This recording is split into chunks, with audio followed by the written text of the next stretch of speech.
Magandang araw po sa inyong lahat, lalong-lalo na po sa mga giliw nating tagapakinig. Sa araw po na ito ay mapapakinggan po natin ang kwento ng may 10 taong gulang na batang si Uling. Kasama ng lolo niyang si Lolo Santi. Ang maglolong albularyo ay biglang dinukot ng pangkat ni Hiner, isang lalaking malupit at walang awa kung pumatay. Dadalhin sila sa isang malayong baryo na konti lang ang nakakaalam. Ano kaya ang lihim na matutuklasan ng maglolo sa baryong yon? Magagawa pa kaya nilang tumakas sa mga aswang na abwak? Magtagumpay kaya sila na labanan ang lumalakas na puwersa ng kadiliman? Sama-sama po nating pakinggan ang buhay at pakikipagsapalaran ng maglolong albularyo na umubos sa puwersa ng mga abwak sa baryo. Ngunit bago po ang lahat, mga idol, huwag po nating kalimutang mag-subscribe, mag-like at i-hit ang notification bell sa aking YouTube channel na The Voice Addict at Apong Isaak para sa mas marami pang makapigil hininga na kwentong aswang at katatakutan mula sa mundo ng kababalaghan. Umpisahan na po natin ang kwento. Lolo, albularyo po kayo. Pero bakit hindi niyo po matanggal ang markang to sa mukha ko? Apo, hindi naman yan isang uri ng sakit, kundi isang balat o marka na nakadikit sa mukha mo. At saka, albularyo ko ng mga karamdamang nasa loob ng katawan. Hindi ako manggagamot sa sakit ng balat, katulad ng isang marka. Teka po, bakit ba parang nagsisimula na naman tayong pag-usapan ng tungkol dyan? Kasi naman po, hindi ko lang talaga maiwasan ang hindi po malungkot. Bakit po ba, Lolo Santi? Bakit po ba ako lang po nagkaroon ng ganitong klase ng balat sa mukha? Maitim, mabalahibo, at may butlig-butlig pa. Kahit po ako, nasusuka rin po ako sa itsura ko eh. Madalas din po nila akong pinagtatawanan dahil mukha raw po akong unggoy. Jesus Mariosep naman sila, Apo. Bakit naman nila sinasabi ang ganun sa iyo? Napakasama naman nilang tao. Alam mo bang mapalad ang mga kagaya mo dahil hindi ka masamang tao na kagaya nila? Kaya wag mo silang papansinin. Hindi sila makakatulong sa iyo. Ang mahalaga, manatili kang mabuting tao. Paano ko naman pong hindi sila papansinin? Kinaharangan po nila ako sa daan. Parang gusto ko na nga pong magkulong na lamang sa kwarto ko eh. Pakiramdam ko po tuloy. Isinumpa po ako. Yan ang wag na wag mong iisipin sa iyong sarili, Apo. Walang masama sa pagkakaroon mo ng balat sa iyong muka. Mabuti kang tao. Hindi mo kailangan magpa-apekto sa sinasabi nila. Para sa akin, espesyal ka. Palagi niya na lang po sinasabi yan eh. Lalo na kapag malungkot ako. Lolo Santi, hindi ko lang po talaga maintindihan kung bakit walang albularyong makapagpagaling sa mukha ko. Samantalang ang bukol sa balat ng tao ay napapagaling nila. Pero bakit po mukha ko ay hindi? Minsan nga po niinggit ako sa mga pasyenteng napapagaling nyo, Lolo Santi. Iniisip ko po, sana ako rin nang mawala na po yung bigat na nararamdaman ko sa dibdib ko. Huwag kang mag-isip ng ganyan, Apo. Hindi ka naman nag-iisa. Marami dyan na mas mabigat ang problema kumpara sa iyo. Isa pa, may dahilan kung bakit ibinigay ng Diyos yan sa iyo. Kaya huwag ka nang malungkot. Nasasabi niyo lang po yan kasi wala naman po kayo sa kalagayan ko. Hindi niyo po nararamdaman ang paghihirap ng kalooban ko. Ay, nako, Apo ko.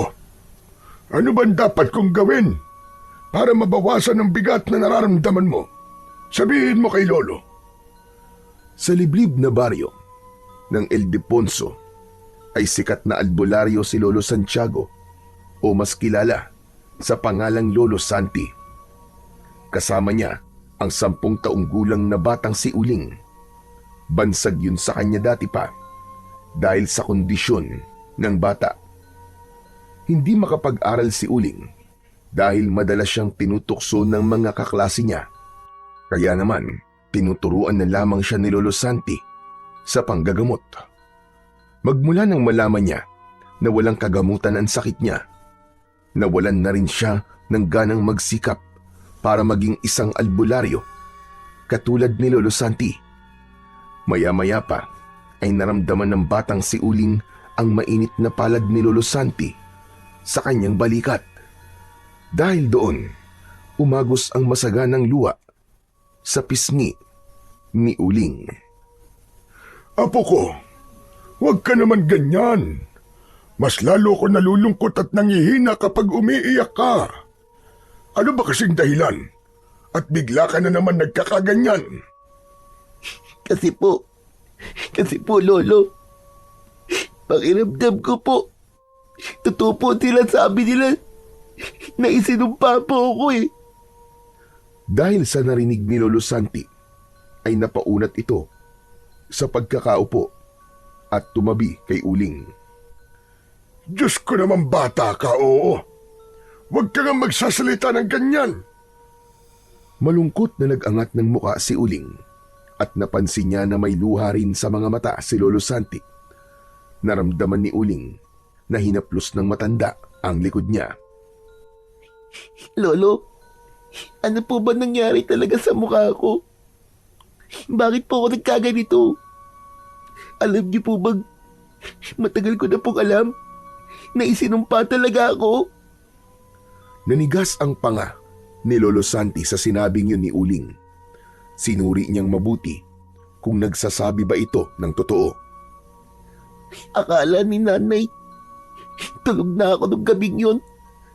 Ang sabi niya, hindi raw niya sinasadya na mahalin si tatay. Buntis na raw po siya doon nang malaman niyang may unang asawa si tatay at kasal pa. Alam ko po na sinabi yun ni nanay dahil sobra na siyang nahihirapan. Hindi niya masabi sa akin ang bagay na yun dahil ayaw niya po akong masaktan. Pero magmula po kasi nang marinig ko yun, palagi na pong mabigat ang dibdib ko. Walang salita na lumabas sa bibig ni Lolo Santi. Gulat na gulat siya sa kanyang mga narinig. Wala siyang kaalam-alam na batid ni Uling ang tungkol sa bagay na yun. Pinili ng matanda na manahimik para pakinggan ang iba pang sasabihin ng kanyang apo. Alam niyo po ba, Lolo Santi? Sinabi rin po ni nanay na baka raw isinumpa siya nung unang asawa ni tatay at ako po ang sumalo ng sumpang yun. Sa totoo lang po, gusto kong hanapin si tatay. Ipaparamdam ko po sa kanya kung gaano kasama ang loob ko sa kanya sa ginawa niya kay nanay. Apo, kahit nagkamali ang tatay mo, siya pa rin ang ama mo. Isa pa, gaano ba karami ang nalalaman mo tungkol sa lihim ng iyong ina? Alam ko po lahat, Lolo Santi. Lalo na po kung paanong nagdusa si nanay habang mag-isa niyang hinaharap ang problema. Ang panghusga ng mga tao sa kanya. Lahat ng mga yun, pinagdaanan niya habang nasa sinapupunan niya ako. Alam ko rin po na hindi namatay si nanay dahil sa sakit. Pinatay po siya, di ba?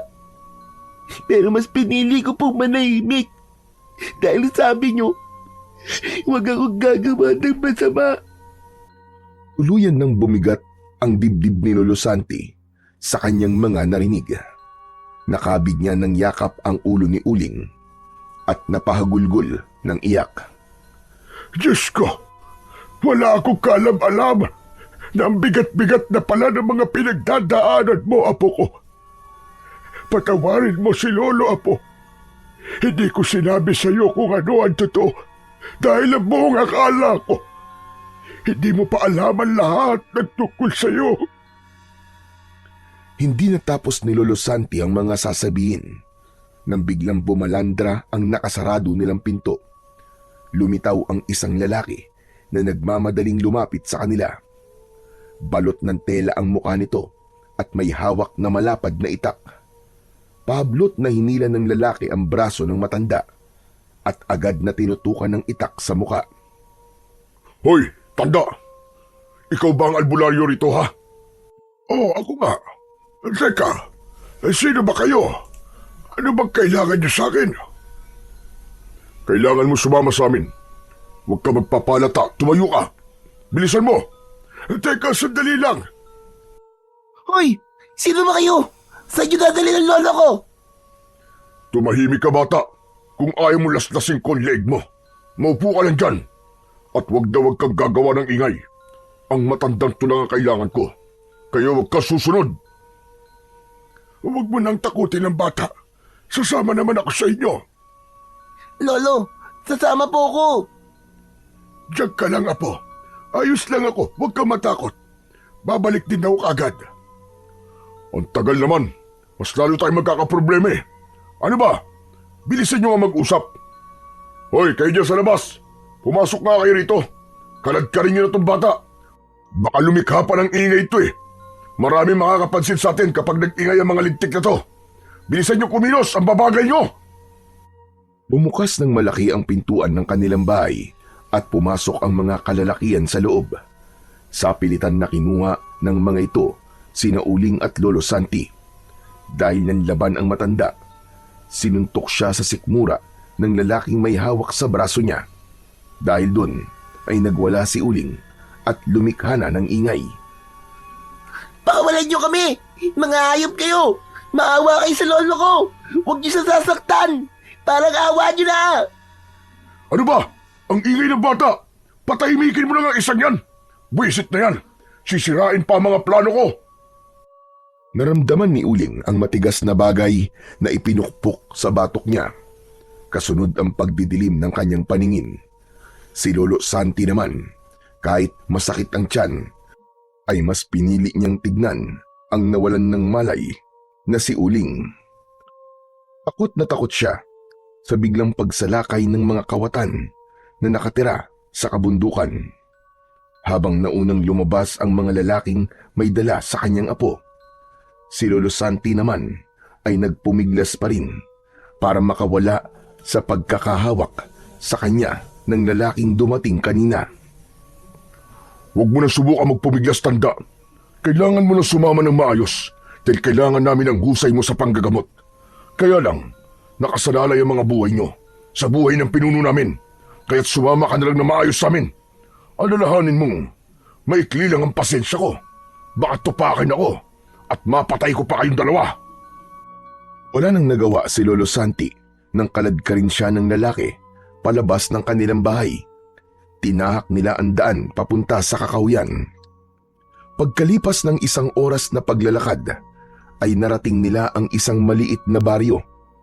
Marami ang nagkalat na kawayan na may nakatusok na pugot na ulo sa labas ng bakuran.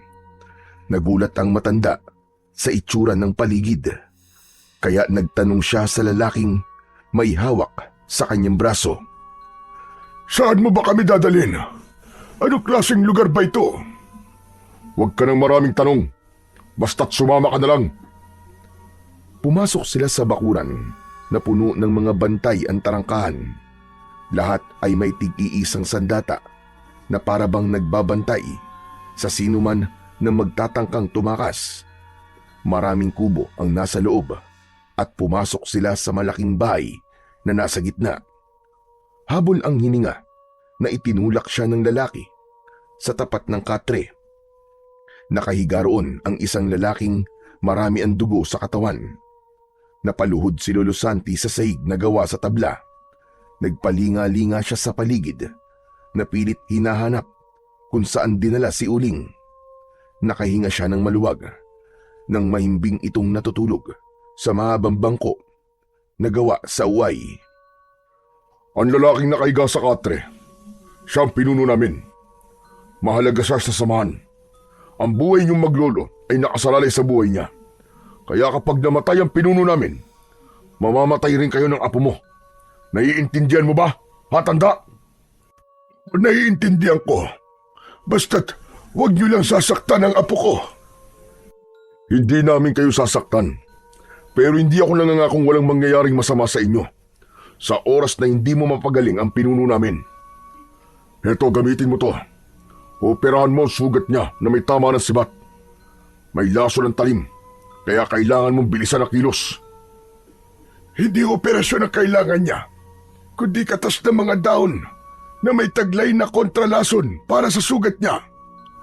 Sabihin mo agad lahat ng kailangan mo at ipapakuha ko sa mga tauhan ko. Inisa-isa ni Lolo Santi ang mga kakailanganing gamot para sa pinuno ng mga ito. Mabilis yun na kumpleto dahil marami ang alagad ng lalaki. Nang maihanda niya ang lahat ng gagamitin, nilapitan niya ang nakahigang pinuno. Wala itong malay at napansin niya na ang paligid ng mga sugat nito ay nangingitim na at namamaga. Agad niyang kinuha ang dinikdik na dahon ng sambong, ugat ng bagangan, artamesa at katas ng dahon ng saging para sa pamamanhid. Nang mapatakan ng matanda ang sugat, sa kanya nilinisan ng katas ng dahon ng bayabas ang palibot ng sugat nito. Pinakahuli ay tinalian niya ng tela ang sugat ng lalaki. Ngayong tapos mo ng gamutin ang sugat ng pinuno namin, hindi pa kayo maaaring umuwi ng apo mo. Hihintayin nating magising ang pinuno. At saka, wag niyong susubukan tumakas. Dahil kung hindi, ipapapatay ko kayo sa mga nagbabantay dyan sa labas. Nakita mo naman siguro kung gaano karami ang mga alagad ko. Dito pa lang, pagpipira-pirasuin ko na kagad ang mga katawan nyo. Huwag kang mag-alala. Hindi kami tatakas ng apo ko. Basta't marunong ka rin tumupad sa sinasabi mo. Kapag gumaling na ang pinuno nyo, maaari na kaming umuwi ng apo ko. Oo, marunong akong tumupad sa sinasabi ko. Usapan lalaki to. At hindi ako sumisira sa lahat ng mga pangako ko. Isa pa, bantayan ninyong mabuti ang pinuno namin hanggang sa magkamalay siya. Hanggat maaari dito kayo matutulog at kakain. Naiintindihan mo ba, hatanda? Santiago ang pangalan ko. Maaari mo akong tawagin Lolo Santi. Huwag mo akong tawagin tanda dahil may pangalan ako. Wala akong pakialam kung ano pa ang gusto mong itawag ko sa'yo. Ang pinakikialaman ko ay ang buhay ng pinuno namin. Sige na, lapitan mo na ang apo mo. Gisingin mo, pabangunin mo, at baka mapagkamalampay ang unggoy ng mga tauhan ko. Mukhang unggoy eh. Huwag na huwag mong pagsasalita ng ganyan ang apo ko. Bakit naman? Mukha naman talaga siyang unggoy, di ba? Di ba mga kasama? Umalingaw-ngaw ang tawanan sa loob ng silid ng tinatawag nilang pinuno. Nalaman ni Lolo Santi na hiner ang pangalan ng lalaking dumukot sa kanila, habang ang pinuno ng mga ito na ginamot niya ay Tarban. Mabilis ang tibok ng puso niya ng mga sandaling yun. Hindi niya alam kung saang bahagi ng baryo sila naroroon. Nang makaalis ang mga lalaking kumakaladkad sa kanila ni Uling, nilapitan niya ang natutulog na apo. Nanginginig ang kanyang kamay na hinaplos niya ang batok nito na bahagyang namumula. Ang mga hayop na yon, napakalakas yata ng pagkakapalo sa batok ng apo ko. Paano kaya tayo makakatakas dito, Uling? Iginala ni Lolo Santi ang kanyang paningin sa paligid ng malawak na silid. Gawa ang mga yon sa sawaling kawayan, habang ang bubong ay sakugon.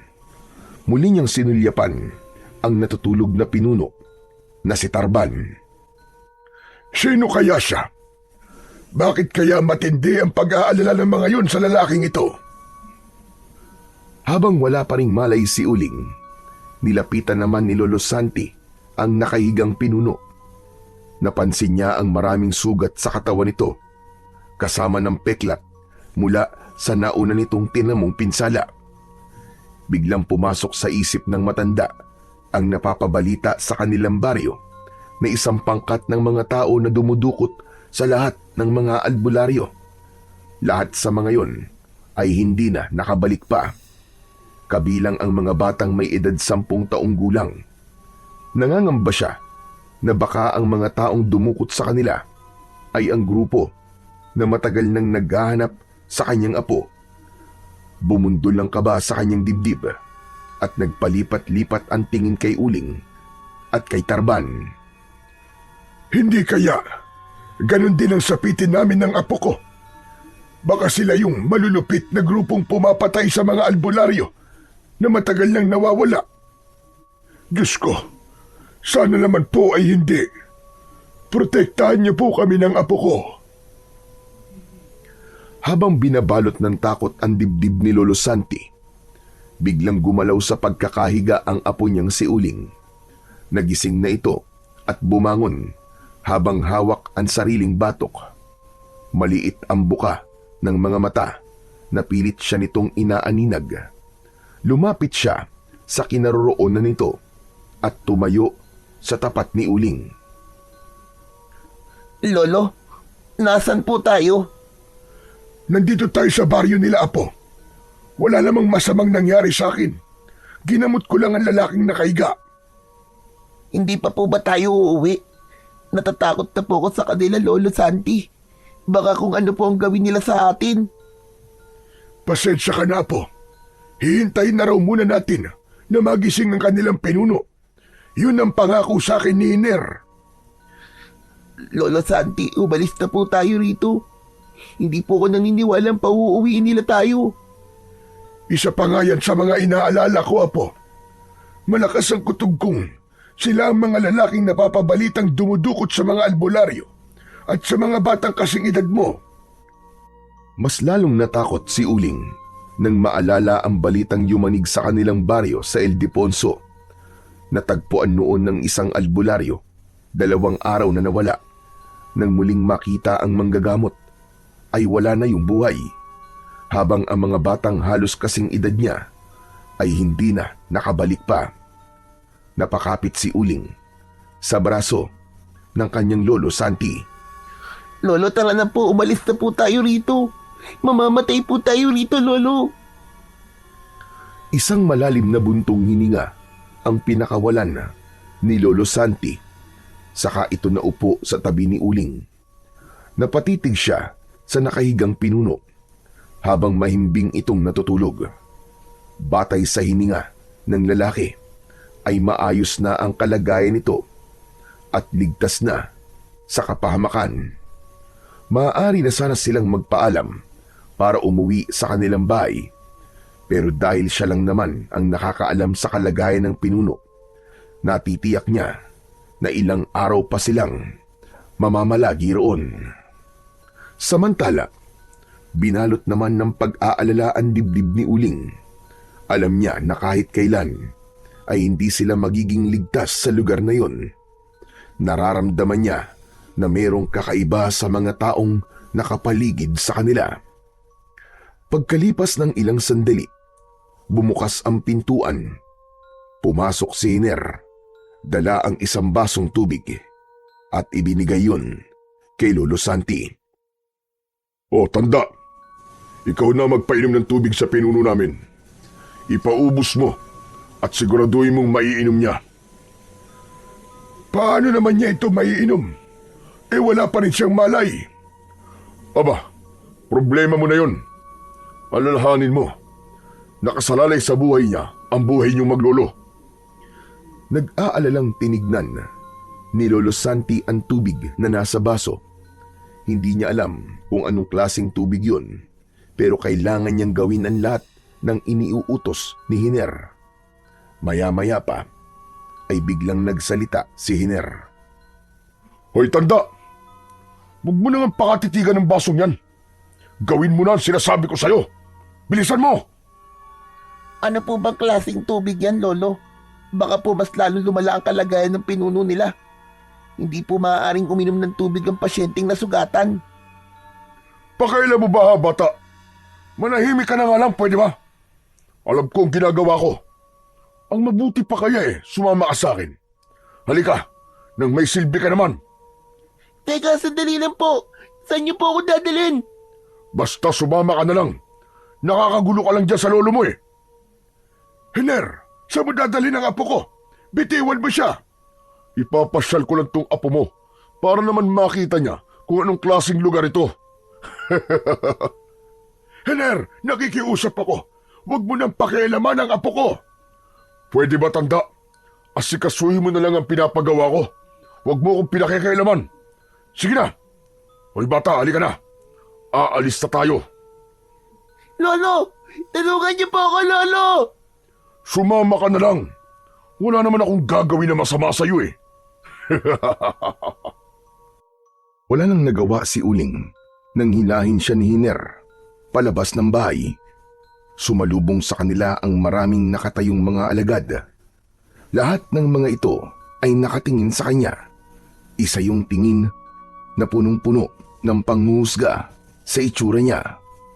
Ang ibang mga tao na naroroon, nagbubulungan at nagtatawanan sa katitingin sa malaking balat niya sa kanyang muka. Dumiretso sila sa likod ng maraming kubo.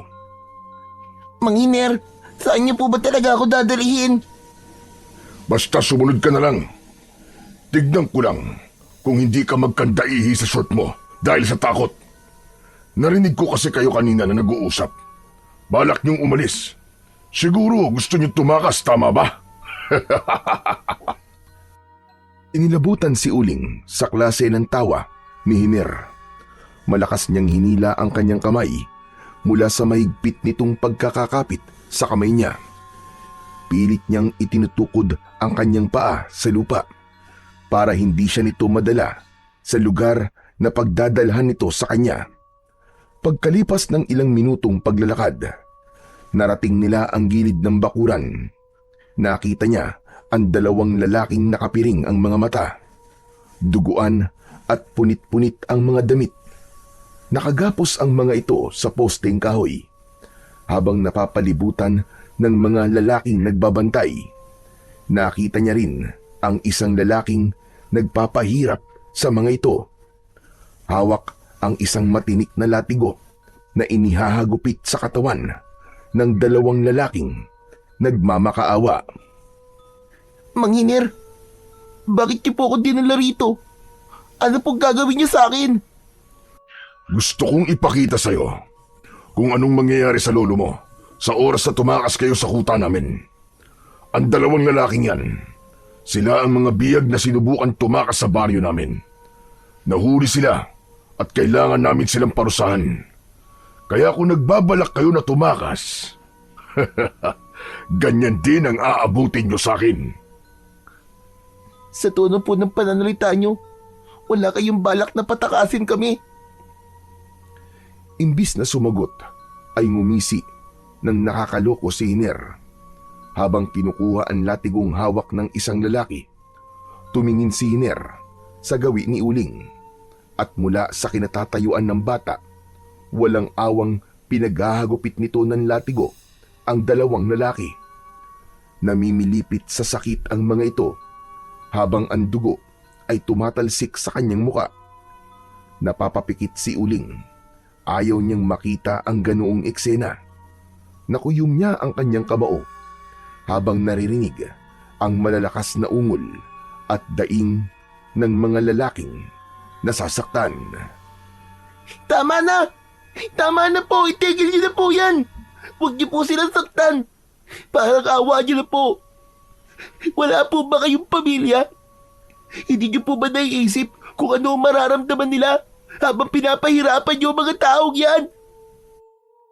Kung konsensya ang ibig mong sabihin, wala kami noon.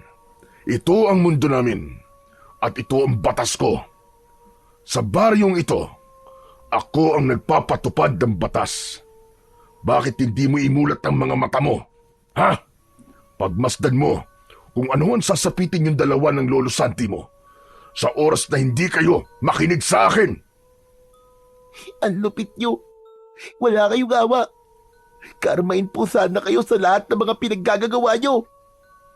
Ano ka mo? Karma? Ang karma ay ang malaking kulay itim na balat dyan sa pagmumukha mo. Yun ang totoong karma. Kasunod ng malalakas na tawanan sa palibot ni Uling.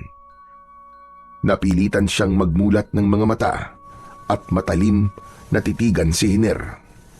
Bumakas ang galit sa anyo ng bata pero nawala rin nang makita ang dalawang lalaki na halos maligo na sa sarili nitong dugo. Napaatras siya at hindi makapagsalita. Lumapit naman si Hiner sa natitigilan na si Uling. Ayan, hawakan mo ang latigo. Ikaw ang magparusa sa kanila. Lakasan mo ha!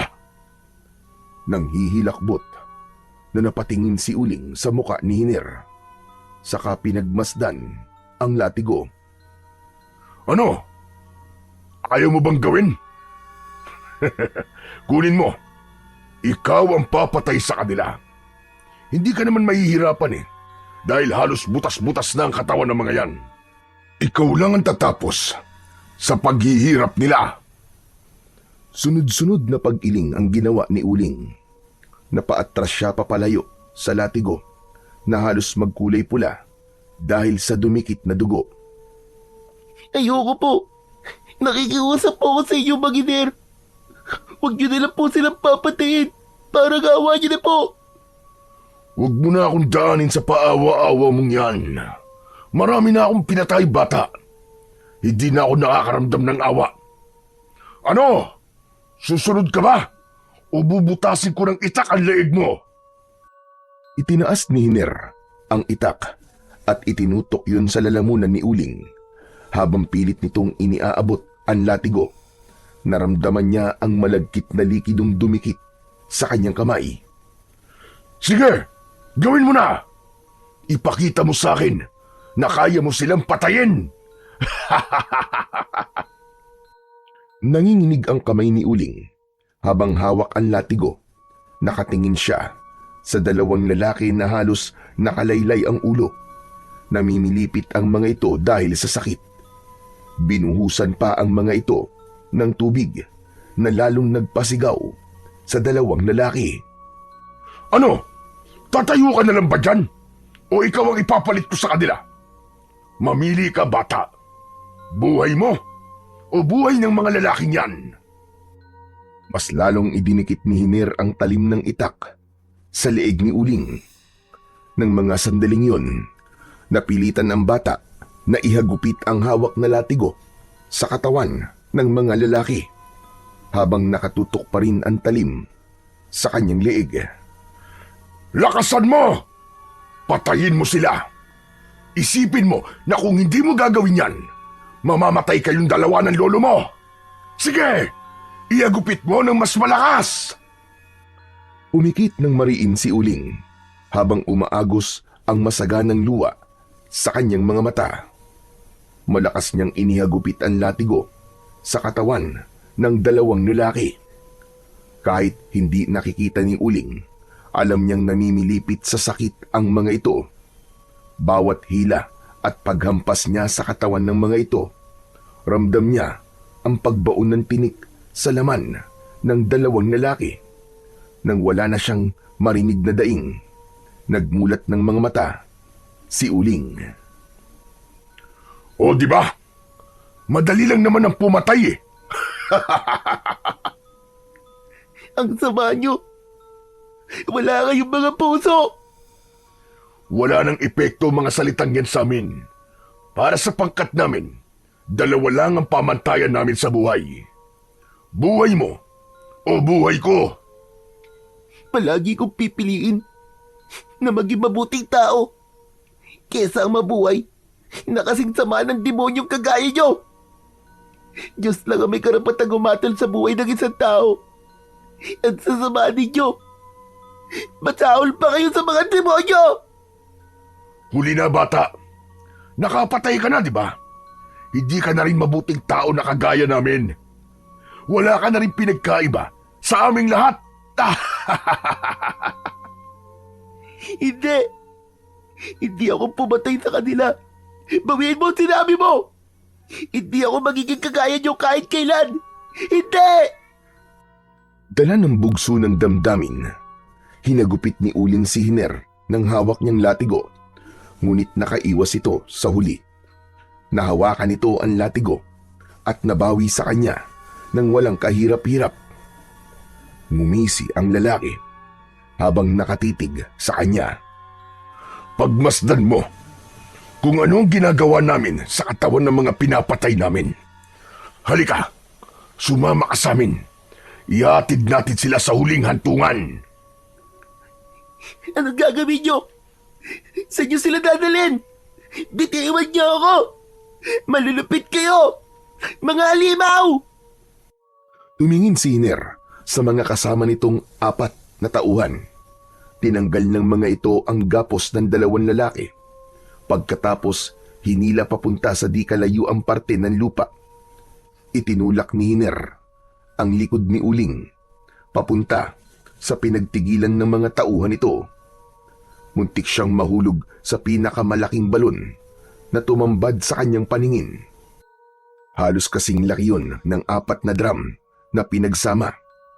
Marami ang nagkalat na kalansay sa loob. Nagulat si Uling nang ihulog ng mga ito ang 2 lalaking sugatan.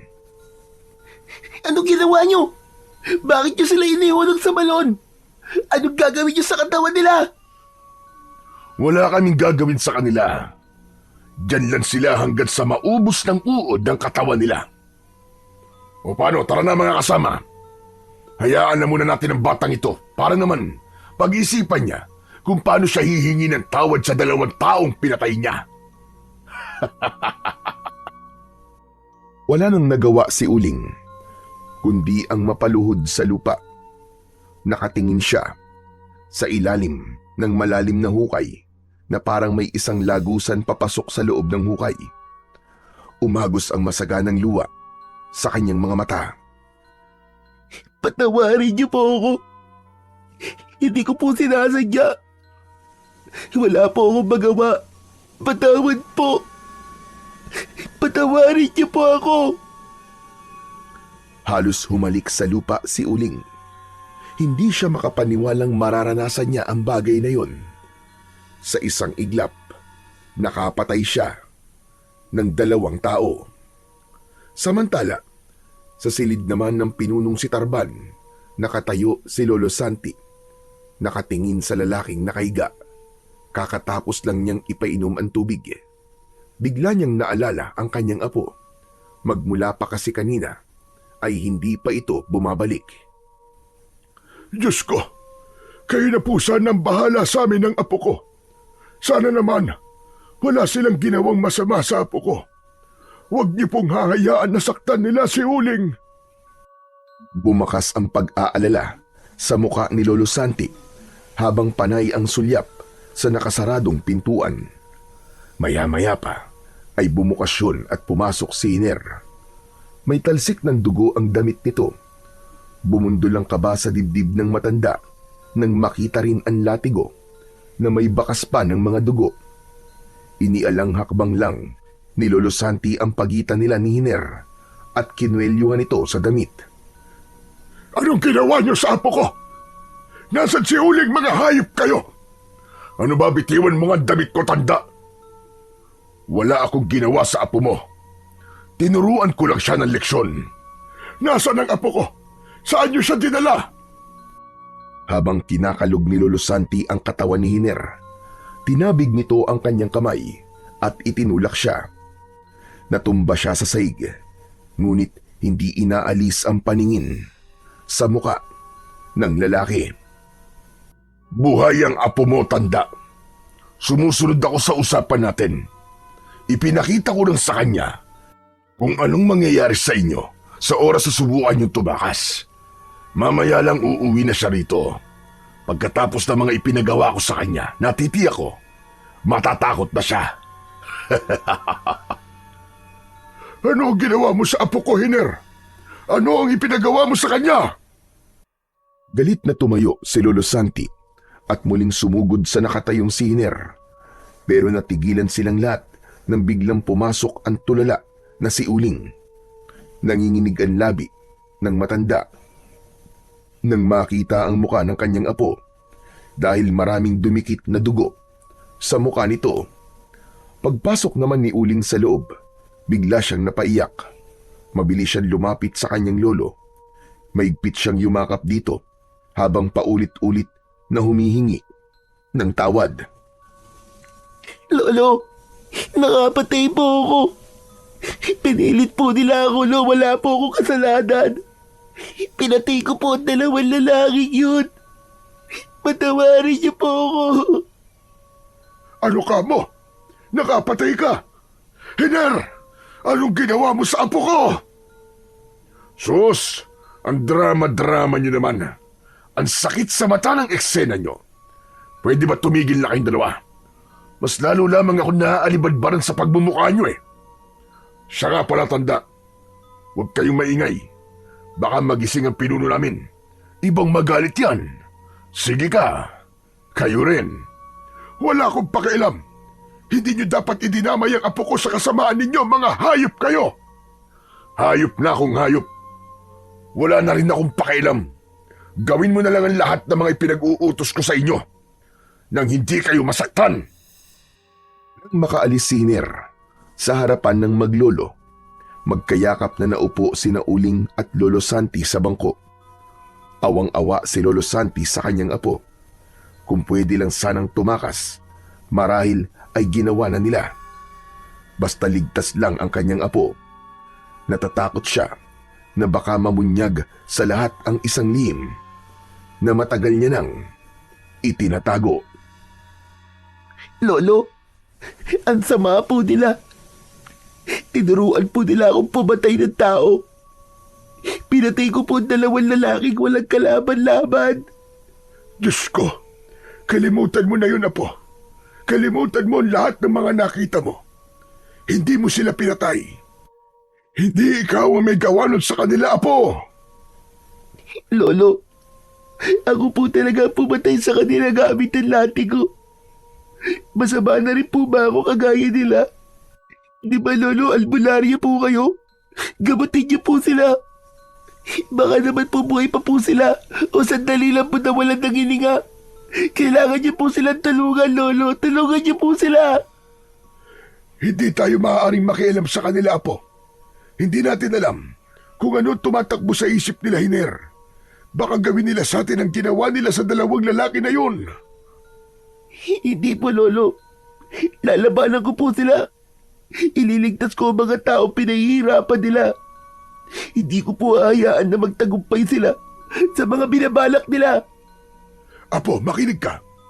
Kahit na anong mangyari, wag na wag kang gagawa ng ikakapahamak mo. Nakikiusap ako, makinig ka naman.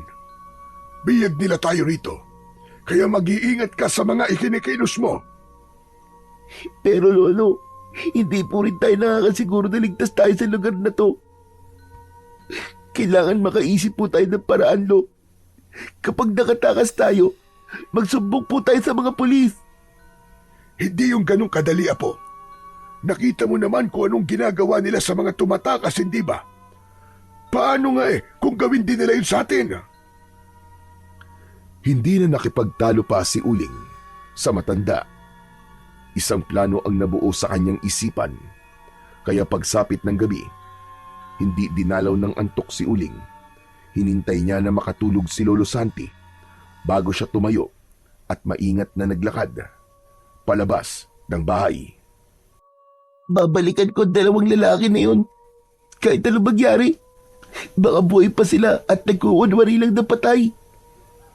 Nagpalinga-linga sa paligid ang batang si Uling. Mabilis ang takbo na nagpalipat-lipat siya sa mga bahay na nakatayo sa gilid ng kuta. Maingat din siyang lumapit sa kinaroroonan ng balon. Nang makarating si Uling sa tapat ng malalim na hukay, sinilip niya yon.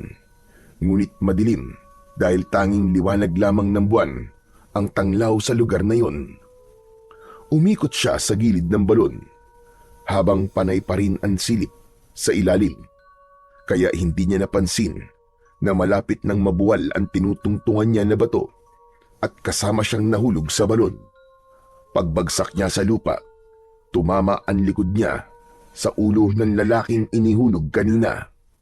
Aray ko! Aray! Ang sakit ng likod ko! Kinapa ni Uling ang katawan ng lalaking katabi niya. Malamig at walang palatandaan na buhay pa ito, habang ang naaamoy niyang singaw ng dugo ay sumasama sa amoy ng nabubulok na laman ng tao. Gumapang siya papalapit sa isa pang katawan ng lalaki. Kagaya ng nauna, ay wala na rin itong buhay. Patawarin niyo ako. Isinusumpa ko na bibigyan ko po kayo ng katarungan. Mananagot sila sa ginawa nila sa inyo. Habang buhay ko pong tatandaan ang naging dahilan ng kamatayan niyo. Hindi pa halos nakakatayo si Uling, ay bigla siyang nakarinig ng malakas na kaluskos sa bahagi ng madilim na lagusan. Sigurado siya na may daan sa loob ng balon. Maingat siyang tumayo habang pinakikiramdaman ang sarili. Mabuti na lang at kahit papano ay may konting liwanag na pumapasok sa bahaging kinatatayuan niya. Teka, bakit kaya biglang nagbago ang amoy ng paligid? Parang may nabubulok na laman ng hayop. Tsaka, parang ang init din ng loob ng balon. Napaawang ang bibig ni Uling nang makarinig siya ng malakas at mabigat na yabag papalapit sa kanyang kinatatayuan. Sumandal siya sa pader na lupa at ganoon na lamang ang panlalaki ng mga mata ng bata nang makita ang isang nilalang na may nakakatakot na anyo. Ang ulo nito ay sa bayawak, ang mga braso ay sa tao. Kitang-kita ni Uling ang mahabang pangil na nakalabas sa bibig nito. Diyos ko po, isang dabualang bayawak na tao. Anong klaseng nilalang ito? Halos mabingi si Uling sa lakas ng kabog ng dibdib niya. Hindi siya makagalaw at pakiramdam niya ay hindi na siya humihinga ng mga sandaling yun. Mula sa kanyang kinaroroonan ay kitang-kita ni Uling kung paanong nilantakan nito ang katawan ng dalawang lalaki. Sinimot ang bawat laman at dinig na dinig niya ang pagkadurog ng buto. Mula sa loob ng bibig ng halimaw, dala ng labis na takot, napasigaw si Uling. Huli na para pigilan ang sarili dahil nakatingin na sa kanya ang halimaw, habang ang bibig nito ay nakalawit pa rin ang katawan ng tao.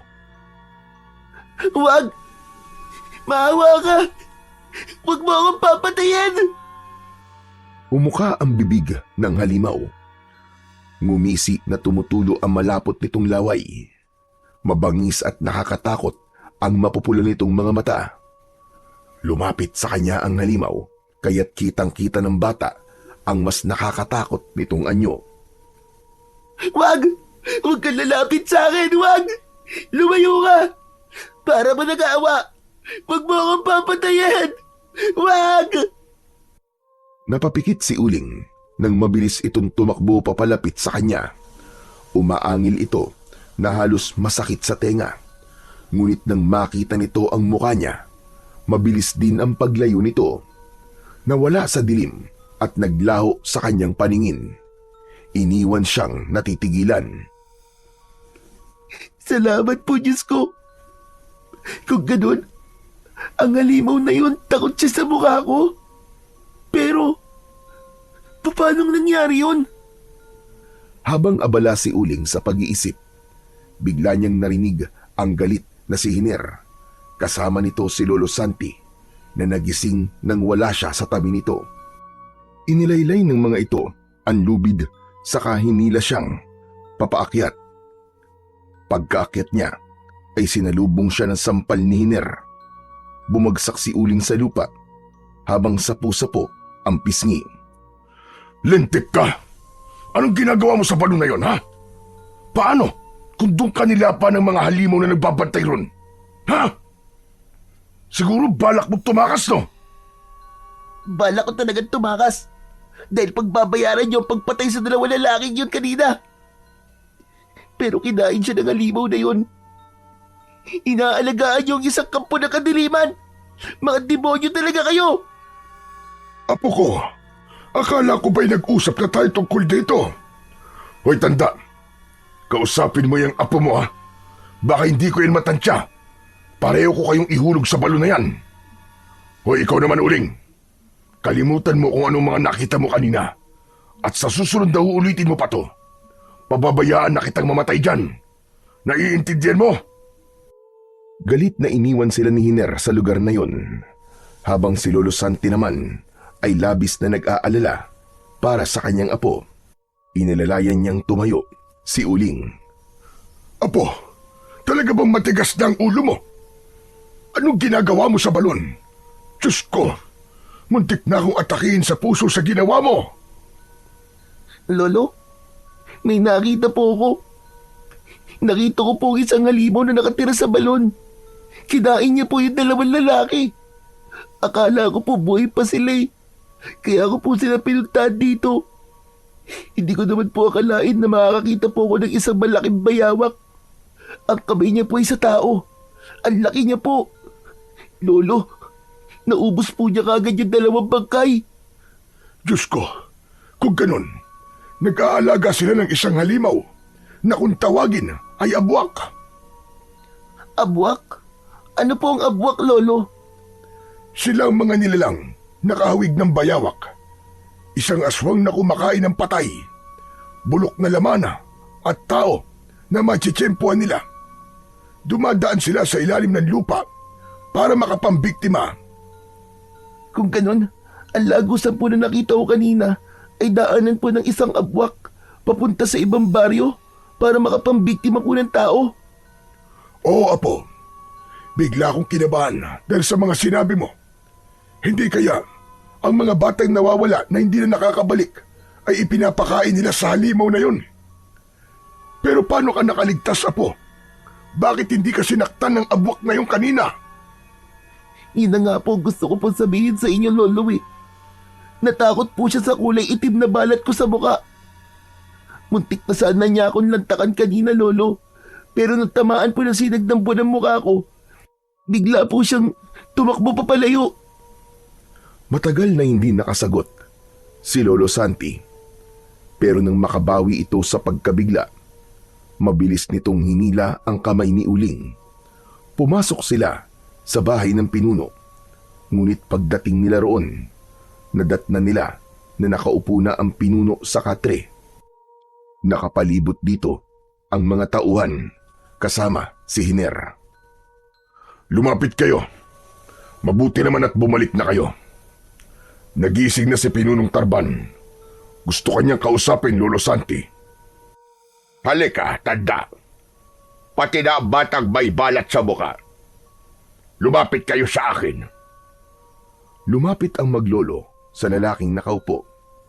Blanko ang ekspresyon ng mukha nito, ngunit bakas ang pagiging isang pinuno. Nakatitig sa mukha ni Uling ang pinunong si Tarban. Mahusay kayong manggagamot, Santi. Pinagaling niyo ang sakit ko. Mula sa laso ng kamandag na kobra. Wala pa akong nakikilalang mahusay na albularyo kagaya niyo sa buong buhay ko. Salamat naman kung ganun. Pwede na po ba kaming umuwi, Mang Tarban? Kung napagaling na po kayo ng lolo ko. Kailangan na po naming umuwi eh. Yan ang hindi ko papayagan. Nabanggit sa akin ni Hiner na nakita mo raw ang balon sa likod ng bahay ko. Alam mo bang karamihan sa pinapatay namin ay yung mga taong nakakaalam sa mga alaga naming abwak? Lalo na kapag mga batang makukulit at pakailamero. Hindi ako naghihinayang na patayin sila. Hindi kami makakapayag na malaman ng ibang tao ang tungkol sa mga alaga ko. Ano ang ibig mo sabihin, Tarban? Alam mo na kung anong ibig ko sabihin, Santi. Hindi na kayo makakaalis sa baryo namin kahit na kailan. Pababantayan ko ang lahat ng labasan at ikukulong ko kayong dalawa sa bahay ko. Mapapakinabangan ko ang kakayahan mo, tanda. Simula ngayon, ako lang ang pagsisilbihan mo. Narinig naman ninyo siguro ang sinabi ng pinuno namin, hindi ba? Simula sa araw na to, si Pinunong Tarban lang ang gagamutin mo, tanda.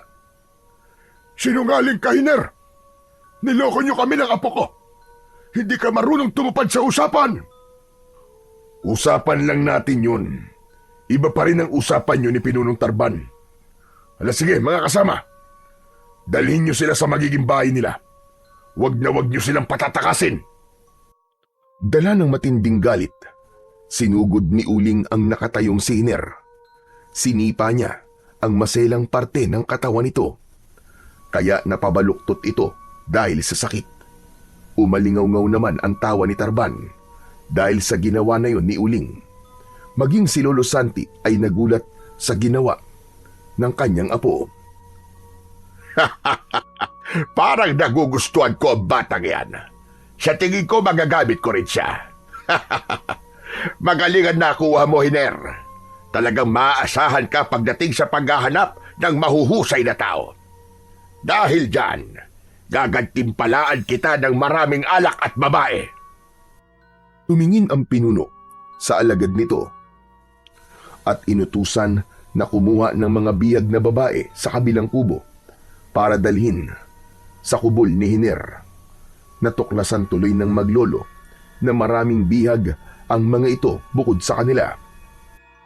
Maya-maya pa ay naramdaman ni Uling ang mga kamay na pumigil sa kanyang braso at kinaladkad silang dalawa ni Lolo Santi palabas ng bahay. Dinala sila sa isang maliit na kubo na gawa sa kugon at kawayan. Itinulak sila sa loob at mabilis na isinara ang pinto. Lolo Santi, ano po gagawin nila sa atin? Makukulong na po ba tayo rito habang buhay? Hindi tayo makukulong dito, Apo. Tatakas tayo. Kailangan lang natin ng tamang pagkakataon. Sila ang sumira sa usapan. Niloko nila tayo. Ganun pa man, yun ang pinakamalaking nagawa nilang pagkakamali. Ang ikulong tayo rito. Sila na rin ang nagukay ng sarili nilang libingan. Makahulugan at may tonong banta ang boses ni Lolo Santi habang yakap si Uling. Bakas naman sa mukha ng bata ang labis na pagtataka. Ilang sandali pa ay namagitan ang mahabang katahimikan sa maglolo. Pareho silang abala sa pag-iisip kung paano sila makakatakas. Pero bigla na lang nagbukas ulit ang pintuan. Kinuha ni Lolo Santi si Hiner at kinaladkad palabas ng bahay. Saan niyo dadalhin si Lolo Santi? Lolo! Lolo! Bitiwan niyo ako, mga hayop kayo! Anong gagawin niyo sa akin? Umahimik ka, tanda. Wala kaming gagawin sa'yo. Kakausapin ka lang ni Pinunong Tarban. Kaya humanda ka sa mga tanong niya. Lolo, huwag ka sumama sa kanila! Huwag niyo po akong iwan dito! Natatakot po ako rito! Mang Hiner, nakikiusap po ako! Huwag niyo na pong isama ang lolo ko! Wala nang nagawa si Uling nang tuluyang mailabas ng bahay si Lolo Santi. Kasunod nun, ang malakas na pagsara ng pintuan. Ilang beses na pinagbababayo ng kamao ni Uling ang pinto. Ngunit parang walang nakakarinig sa kanyang ginagawa. Sumilip siya sa siwang ng pintuan na gawa sa kawayan. Nakita niya mula sa loob ang 4 na lalaking nagbabantay sa kubo, habang si Lolo Santi ay kinakaladkad ni Hiner at ng mga kasama nito. Lolo! Bumalik po kayo! Huwag niyo po akong iwan dito! Lolo! Habang kinakaladkad naman si Lolo Santi, ay mabilis ang kabog ng kanyang dibdib. Nag-aalala siya na baka may mangyaring masama kay Uling. Ilang sandali pa ay nakarating siya sa loob ng isang bahay. Nandoon ang pinuno na si Tarban, nakaupo sa kawayang silya sa harap ng marami nitong alagad. Para siyang nasa harap ng hukuman habang nililitis. Anong kailangan niyo sa akin? Bakit niyo ako dinala rito? Gusto ko makipag-usap sa'yo na maayos. Walang bahid ng pananakot. Papayagan kitang umalis. Pero sa isang kondisyon. Iiwan mo sa akin si Uling. Hindi ako makakapayag. Hindi ko siya iiwan dito. Ako na lang ang kunin niyo. Huwag ang apo ko. Tumayo ang pinunong si Tarban at nagulat si Lolo Santi nang bigla siyang sinuntok sa kanyang sikmura.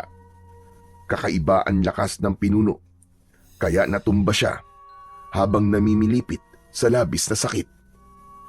Ang buong akala mo siguro ay nakikipagbiruan ako sa'yo. Kakaiba ang nararamdaman ko sa bata. Kaya siya kailangan ko, hindi ikaw. Matanda ka na. Walang silbi at walang kwentang manggagamot. Nalaman ko na kaya ka mahusay manggamot ay dahil sa batang yon, tama ba? Nagpababa ako ng mga tauhan ko sa baryong pinanggalingan nyo. At marami ako nalaman. Sa katunayan, nagsama pa ako ng ilang mga kalalakihan para gawin kong alagad. Wala kayong malalaman sa akin at hindi niyo magagamit ang apo ko sa kasamaan niyo. Pakawalan niyo kami. Wala kami kasalanan sa inyo. Alalahanin mo. Utang mo sa akin ang buhay mo. Mas lalong nagalit si Tarban at sinipa ang sikmura ni Lolo Santi. Napaubo ang matanda at mas lalong nahirapang huminga. Kaya nga hindi pa kita pinapatay ngayon Dahil may utang na loob ako sa'yo. Binibigyan kita ng pagkakataong mabuhay. Kaya makinig ka sa mga sinasabi ko. Nagkamali kayo ng ikinukulong. Magsisisi kayo. Kayo ang binibigyan ko ng pagkakataon. Pakawalan niyo kami ng apo ko. Sagutin mo na lang kasi ang itinatanong ni Pinuno nang hindi ka na masaktan, tanda. Alam mo ba, na kapag hindi naman niya mapapakinabangan ng isang tao, pinapatay niya at ipinapakain sa alaga niya. Gusto mo bang mangyari sa iyon, ha? Tanda! Mas gugustuhin ko pang mamatay kaysang gamitin ang apo ko sa kasamaan. Isang pagkakamali ang ginawa niyo at pagsisisihan niyo mga ginawa niyo ito sa amin. Napaluhod si Tarban at galit na dinakot ang bibig ng matanda. Bumaon ng kuko nito sa pisngi ni Lolo Santi. Kung ganon, tama ang hinala ko. Nakakaiba nga ang batang yon. Talagang kakaiba siya. Kaya matakot na kayo. Hindi niyo alam kung anong ginagawa niyo. Siya ang tunay na halimbawa ng isang karma. Sige, saktan niyo ko. Galitin niyo siya nang makakita kayo ng totoong halimaw. Mas halimaw pa siya sa mga halimaw na inaalagaan niyo. Hindi man lang natinag ang mga lalaki sa sinabing yun ni Lolo Santi. Walang kaalam-alam ang mga ito na totoo ang sinasabi niya. Maya-maya pa ay pinagtulungan siyang itayo ng mga alagad nito. Nangihina ang tuhod na iniharap siya ng mga ito sa pinuno. Bibigyan kita ng oras para makapag-isip. Hanggang sa ikadalawang gabi, ipapatawag ulit kita at ang gusto ko, may isasagot ka na sa inaalok ko. Ako ang pakinggan mo, Tarban. Mapapahamak kayong lahat. Kaya tumigil na kayo. Isang malakas na suntok ulit ang tumama sa sikmura ni Lolo Santi na nagpatulo sa laway niya. Mula yun sa kamao ni Hiner habang nakangisi ito. Matuto kang rumespeto sa pinuno namin, tanda. Sige, ibalik nyo na ang matandang yan. Saka na sila paghiwalayin kapag may sagot na yan sa tanong ni pinuno. Akala ko ang mga lintas sa putikan lang at tubigan nakatira. Meron palang lintas sa kuta mo, Tarban. Akma na sanang susuntukin ulit siya ni Hiner. Ngunit malakas na sumigaw si Tarban. Tama na yan! Sa isang gabi, saka mo iraos ang init ng ulo mo, Hiner. Sige na! Alisin niyo na ang matandang ito sa harapan ko! Akaladkad ulit na ibinalik si Lolo Santi sa bahay nila ni Uling. Pagdating niya roon, ay tulog na ang kanyang apo. Nalulungang tinitigan niya ang muka ni Uling at dala ng takot ay nahawakan niya ang pisngi nito. Diyos ko, Teresa! Ang anak mo't si Uling, nagsisimula lang gumuhit ng kanyang kapalaran. Ngayon na ba ang araw na sinasabi mo, anak? Ito na ba ang matagal mong kinatatakutan noon? Nakatingala si Lolo Santi habang sinasabi ang mga katagang yun. Takot at pag-aalala ang nararamdaman niya. Hindi niya kakayanin na mabuhay ang kakaibang nilalang sa pagkatao ng kanyang apo. Dahil hanggang ngayon ay hindi pa rin siya nakakasigurado kung ang nilalang ay mabuti o masama. Kahit ginawa niya ang lahat para mas manaig ang kabutihan sa puso ng kanyang apo, darating ang oras na kakailanganin na nitong harapin ang pinakatatago nitong lihim. Dala ng pagkakabugbog sa katawan ng matandang si Lolo Santi, kagad siyang nakatulog sa tabi ng kanyang apo na si Uling. Kinabukasan ay nagising silang dalawang maglolo sa malakas na pagbalandra ng pinto. Mabilis na pumasok si Hiner at tinutukan silang dalawa ng itak. Sino sa inyong dalawa lumabas ng bahay kagabi? Ha? Nagkatinginan ang maglolo. Hindi nila alam kung ano ang sinasabi ni Hiner. Inulit nito ang pagtatanong, pero si Lolo Santi na ang sumagot. Ako lang ang lumabas kagabi dahil ipinakaladkad niyo ako sa mga tauhan niyo. Kaya bakit kayo nandito? Hindi sumagot si Hiner. Sa halip ay tinawag nito ang mga kalalakihan sa labas. Pumasok ang mga ito at ibinaba ang dalawang lalaki na kasama sa tauhan ni Hiner. Patay na at wakwak ang tiyan. Nawawala ang ulo at parang piniga ang katawan. Inubos ang dugo na parang naging kahoy ang balat. Lolo, bakit po may mga patay silang dinala? Pinagbibintangan nila tayo, apo, na tayo ang pumatay sa dalawang lalaking yan. Bakit? Hindi ba yun naman ang totoo? Huwag na kayo magkunwari. Ngayon lang nangyari sa amin to. Wala kaming alam sa mga sinasabi mo, Hiner. Baka naman ang alaga ninyong abwak ang pumatay sa kanila. Imposible. Natitiyak ko na isa sa inyong dalawang may gawa nito sa mga tauhan ko. Ang mabuti pa umamin na kayo. Kung di kayo aamin, paaaminin kayo ng sapilitan. Wag niyo po kami sasaktan, Mang Hiner. Talagang wala po lumabas sa amin kagabi, maniwala po kayo. Tulog na po ako nung dumating po si Lolo Santi. Kaya wala talaga kaming kinalaman sa mga ibinibintang niyo sa amin. Ibinaba ni Hiner ang hawak nitong itak at tumitig ng matagal sa kanila. Pagkatapos ng sandaling katahimikan, umalis ito ng walang paalam at kinuha ng alagad nito ang dalawang biktima. Nang makaalis ang mga ito, hinarap ni Lolo Santi si Uling habang nakasiksik ito sa kanyang likod. Apo, hindi ka ba talaga lumabas kagabi? Sabihin mo nga. Lolo naman, paano po ako makakalabas kagabi? Nakakulong ako at marami ang bantay. Saka nakita niyo naman po, di ba, ang mga itsura nila? Hindi po yung gawa ng isang tao. Wala ka ba talagang napansin na kahinahinala ang kilos kagabi? Wala po talaga, Lolo. Tulog na nga po ako nang bumalik kayo, di ba? At saka, bakit po ba ganyan kayo makatanong? Iniisip niyo po bang magagawa ko yun? Isang malalim na buntong hininga ang pinakawalan ni Lolo Santi at iniiwas ang tingin, habang si Uling naman ay napatingin sa sahig na may bahid ng lupa. Nanggaling yun sa katawan ng dalawang lalaking biktima. Buong isang araw na nakakulong ang maglolo sa kubo na yun, kaya wala silang imikan na nakasandal lamang sa dingding. Naghihintay sila ng pagkain. Habang lumilipas ang oras, ay unti-unti nang nawalan ng pag-asa si Lolo Santi. Pagsapit ng gabi, bumangon si Uling. Nang mga oras na yun, ay humihilik si Lolo Santi. Malalim na ang tulog nito. Naglakad ang bata sa maingat na paraan. Pagkatapos ay parang papel ito na nakalutang sa hangin at dahan-dahan na binubuksan ng kamay ang bubong na gawa sa kugon. Kagabi lang niya natuklasan ang kakaiba niyang kakayahan. Tandang-tanda niya kung paano niya pinatay ang 2 tauhan ni Hiner.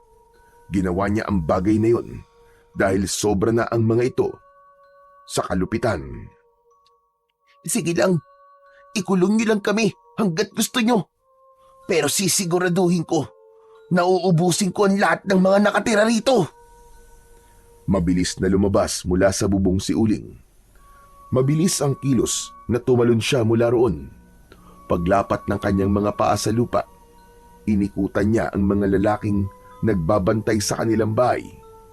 Tinahak niya ang daan papunta sa kabilang kubo dahil nakita niya roon kagabi ang mga babaeng nakakulong. Pagdating niya roon, sinadya niyang magpakita sa 2 nagbabantay na lalaki. Nagulat ang mga ito at sinabing paano daw siya nakalabas. Akma na sanang lalapitan siya ng mga ito nang iangat ni Uling ang tigkabilaan niyang kamay. Sinakal niya ang leeg ng 2 lalaki. Ibinuka niya ang kanyang bibig at hinigup ang enerhiya sa katawan ng mga ito. Bumagsak ang 2 lalaki sa lupa habang isa ng matigas at malamig na bangkay. Bawat gabi, 2 lalaki rin ang papatayin ko. Kagaya ng ginawa niyo sa 2 lalaking ipinakain niyo sa abwak na yon. Pagsisisihan niyo na dinala niyo kami rito. Madiin na tinungtungan ni Uling ang ulo ng 2 lalaki. Dahil sa malakas na enerhiyang bumabalot sa kanya, nagawa niyang mapisak o matanggal ang ulo ng mga ito bago nilisan ang lugar na yon at muling bumalik sa kanilang kubo. Maingat na naigang muli si Uling sa tabi ng natutulog na matanda. Kinabukasan, muling naulit ang pagpunta ni Hiner sa kanilang kubo. Galit na galit ito dahil 4 na sa mga tauhan ito ang pinapatay ng nilalang na gumagala sa gabi. Madali nga lang. Bakit ba sa tuwing may namamatay sa mga tauhan mo, Hiner, ang apo ko ang pinag-iinitan mo? Paano pa siya makakatakas? Napapalibutan kami ng mga tauhan mo. Mahuhuli ko rin kung sino may gawa nito sa mga tauhan ko, tanda. Kapag nalaman ko na ang apo mong yan ang pumapatay sa mga alagad ko, lintik lang walang ganti. Ipapakain ko siya sa abwak kasama ang matanda ka. Dahil sa sunod-sunod na pagkamatay ng mga tauhan ni Hiner, nagpadagdag ito ng tauhan na magbabantay sa kubo ng matanda. 1 sa loob at 10 sa labas. Pero mas lalong ikinatuwa yun ni Uling dahil madali niya nang mapapatay ang mga ito. Gagawa siya ng kwento at ituturo sa iba para hindi siya paghinalaan. Pagkalipas ng 2 gabi, muling ipinasundo si Lolo Santi ni Tarban para sa napag-usapan nila nung nakaraang gabi. Pagdating niya roon, hinihintay siya ng pinuno. Ano? Napag-isipan mo na ba ang inaalok ko sa'yo? Ganun pa rin ang isasagot ko, Tarban. Hindi ako pumapayag sa gusto niyong mangyari. Patayin niyo na lamang ako kung gusto niyo. Talaga ba't sinusubukan mo ang pasensya ko, ha? Hiner, kunin niyo matandang ito at parusahan. Ipakain niyo sa alaga natin. Pumayag man siya o hindi, masusunod pa rin kung ano ang gusto ko. Wala na siyang magagawa dahil binigyan ko naman siya ng pagkakataon para mabuhay. Bitiwan niyo ako. Magsisisi kayong lahat. Tandaan niyo yan. Magsisisi kayo! Halos hilahin si Lolo Santi ng mga tauhan ni Tarban, habang si Hiner naman ay nakatingin sa kanya habang malapad ang pagkakangiti sa labi. Sumunod ito sa matanda at sa tauhan ito. Pagsapit nila sa balon, agad na inihulog ng mga tauhan ito si Lolo Santi. Naramdaman ng matanda ang pagbagsak ng kanyang katawan sa mga kalansay na naroroon. Tumingala siya at kinausap si Hiner. Pakawalan niyo ako rito, Hiner! Nakikiusap ako. Huwag niyo akong iwan dito!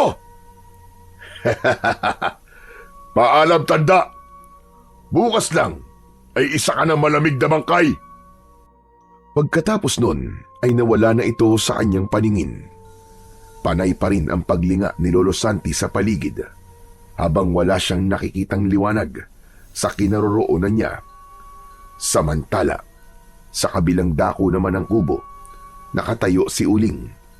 Matalim ang kanyang titig sa lalaking nakatayo sa kanyang harapan. Nakabantay ito sa kilos niya. Saan niyo dinala si Lolo Santi? Bakit hanggang ngayon hindi pa rin siya bumabalik, ha? Hindi siya pinansin ng lalaki. Sa halip ay ngumiti lang ito at sinabing baka inihulog na si Lolo Santi sa balon. Mabilis na lumapit si Uling sa lalaking nakangisi. Kung gusto mo pang mabuhay, pakawalan mo ako rito. Wala akong balak na saktan ka dahil alam ko na sumusunod ka lang sa pinuno mo. Pero ikaw pa rin na magpapasya kung mas pipiliin mong maging masama o mamamatay na kasama nila. Imbis na maniwala kay Uling ang lalaki, pinalo siya nito ng talim ng itak. Nasugatan siya sa braso, ngunit hinawakan lang yun ni Uling at unti-unting naghilom yun. Bumalik ang dugong umaagos mula sa sugat niya. At dahil sa nakitang yun ng lalaki, napaatras ito. Nanginginig ang kamay na handa na sanang tumakbo, pero nahawakan niya ito sa leeg. Bumuka ang bibig ni Uling at hinigop ang enerhiya ng lalaki. Unti-unting natuyo ang balat nito hanggang sa magmuka itong kahoy. Binitiwan niya ang katawan nito at sinira ang pinto. Nagulat ang 10 bantay nang lumabas ang batang si Uling. Huwag na kayong lumaban kung gusto niyo pa mabuhay. Si Lolo Santi lang ang kailangan ko. Saan siya dinala ni Mang Hiner? Sabihin niyo!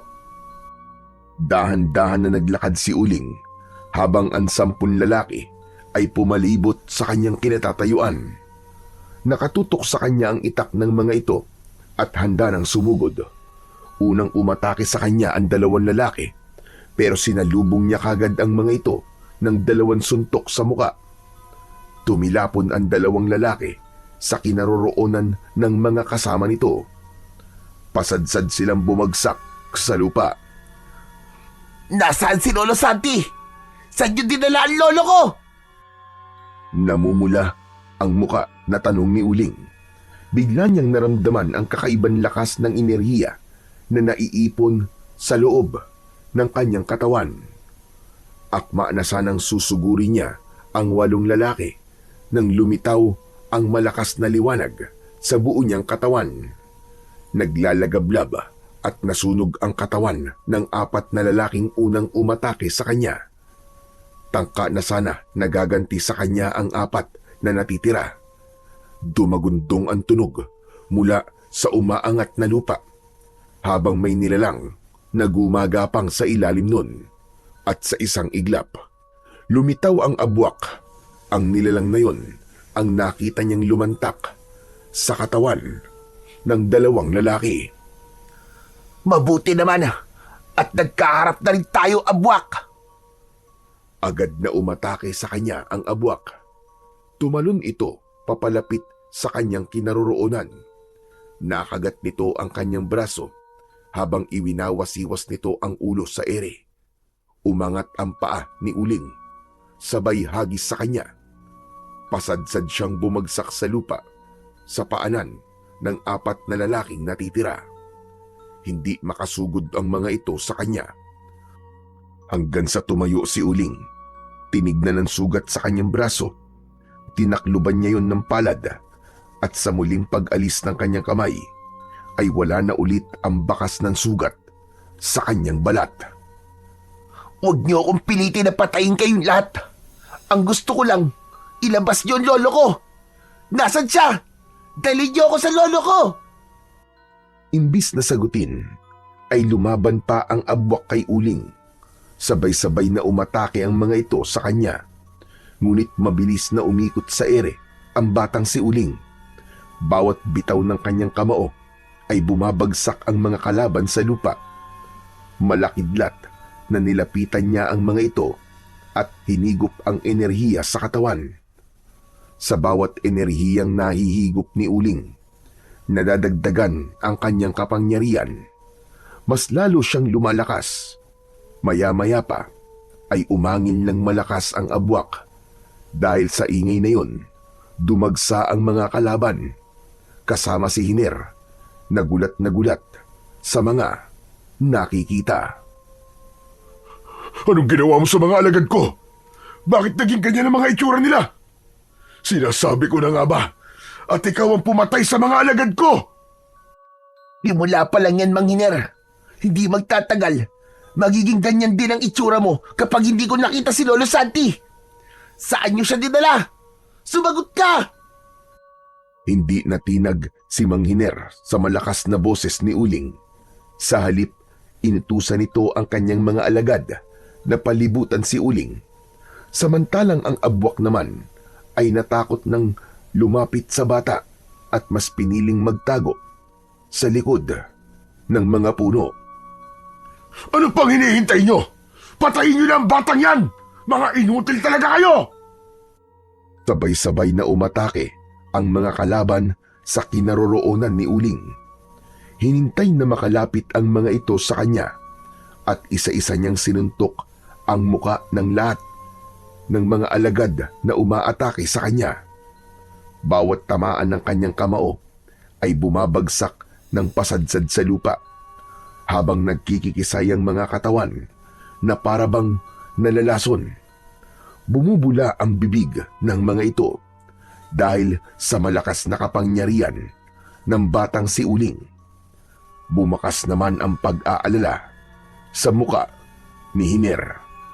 Hindi na maipinta ang muka nito. Pambihira! Paano nangyari yun? Paano mo sila napabagsak lahat? Anong klaseng tao ka? Dahil hindi ako isang ordinaryong bata na katulad lang ng inaasahan mo. Kaya't ilabas nyo na ang Lolo Santi ko. Kung ayaw niyong ubusin ko kayong lahat ng mga kasama mo dito. Matitikman yung lahat ang ganti ko. Hindi mo rin ako higit na kilala, Uling. Ikaw ang dapat na matakot sa akin. Dahil hawak ko ang buhay ng lolo mo. Hindi mo ako masisindak ng kapangyarihan mo na yan. Dahil kung may kakayahan ka, may kapangyarihan din ako para lumaban sa'yo. Baka nakakalimutan mo. Kapag pinatay mo ko, hindi mo na makikita ang Lolo Santi mo kahit na kailan. Kaya sumuko ka na. Sumuko ka na! Huwag ka nang lumaban! Saka lang naramdaman ni Uling ang takot nang maalala niya ang kanyang Lolo Santi. Pero mas nagulat siya nang makitang unti-unting nagbago ang anyo ng lalaking nasa harap niya na si Mang Hiner. Mula sa pagiging tao ay naging isang abwak rin ito. Napaatras ang batang si Uling, lalo na nang lumubog sa lupa ang halimaw na si Hiner. Gumapang ito mula sa ilalim ng lupa, napapalapit sa kinaroroonan niya. Nang mga sandaling yon, naramdaman ni Uling ang paghiwalay ng balat niya sa kanyang muka. Ang kulay itim na marka ay natanggal at gumapang sa dalawa niyang kamao. Naging isang liyabi yun o asero na kasing tigas ng bakal. Bago pa man makalapit sa kanya ang umaangat na lupa, ubod lakas na binayo ng suntok ni Uling ang lupa.